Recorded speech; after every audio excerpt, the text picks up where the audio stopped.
નમસ્કાર. ગઈકાલે અમે અમારા સાથી કાઉન્સિલર વોર્ડ 15ના પારુલબેન પટેલ સાથે અમે કોંગ્રેસ પાર્ટીમાં જોડાયા છે. જોડાવાનું મુખ્ય કારણ છે કે 2021થી 2026ના ગાળામાં 5 વર્ષના શાસનમાં ભારતીય જનતા પાર્ટીએ દરેક વર્ષે 5,000 કરોડથી ઉપરનું બજેટ આપ્યું, પણ એ બજેટ 5,000થી ઉપરના બજેટની અંદર વિકાસલક્ષી કામો થવાની જગ્યાએ, જનતાનો વિકાસ થવાની જગ્યાએ ભારતીય જનતા પાર્ટીનો વિકાસ થાય, કોન્ટ્રાક્ટરોનો વિકાસ થાય, એમના કાર્યકર્તાઓનો વિકાસ થાય, મસ્ત મોટું કાર્યાલય ખુલી જાય. આ પ્રમાણેના સમગ્ર 5 વર્ષના ગાળામાં ભ્રષ્ટાચાર થયો. આ શહેરમાં 3 દિવસ સુધી પૂરના પાણી નહીં ઉતર્યા, લોકોના ઘરમાં ખાવા પીવાની સામગ્રી પલળી ગઈ.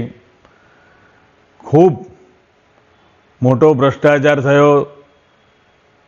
અતાપીની ફાઇલો ગુમ થઈ, કોઈ પોલીસ ફરિયાદ નહીં. 100 રૂપિયાના લાઇટરો 3600માં ખરીદાયા. 50-100 રૂપિયાની વિસલ પણ 3600 રૂપિયામાં ખરીદીને ફાયરમાં મસ્ત મોટું કૌભાંડ થયું. કોઈ પોલીસ ફરિયાદ નહીં. અધિકારીઓ પર ફરિયાદ થાય, એમને રજા પર ઉતારી દેવામાં આવે.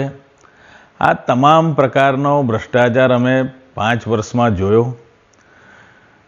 આ શહેરમાં પીપીપી મોડલથી થયેલા ભ્રષ્ટાચારનો ભોગ આ શહેરના 12 માસૂમ બાળકો બની ગયા, 2 શિક્ષિકાઓ બની ગઈ. એમને વળતર આપવાની જગ્યાએ એમના પર પોલીસ દમન ગુજારવામાં આવે. આ પ્રમાણેની તમામ ગતિવિધિઓ આ 5 વર્ષમાં થઈ. 5 વર્ષમાં 25,000 કરોડ રૂપિયાનું જે બજેટ લેવામાં આવ્યું, મંજૂર કરવામાં આવ્યું, એની અંદર વડોદરા શહેરના નાગરિકોને શું મળ્યું એ અમે જોઈ રહ્યા છીએ. અને આ બધી જ બાબતો જોઈને દુઃખી થઈને અમારે ના છૂટકે એમને રામ રામ કરીને કોંગ્રેસ પાર્ટીમાં જોડાવવું પડ્યું છે કે આ શહેરના નાગરિકોને આવનારા દિવસમાં એમના વેરાનું વળતર મળે.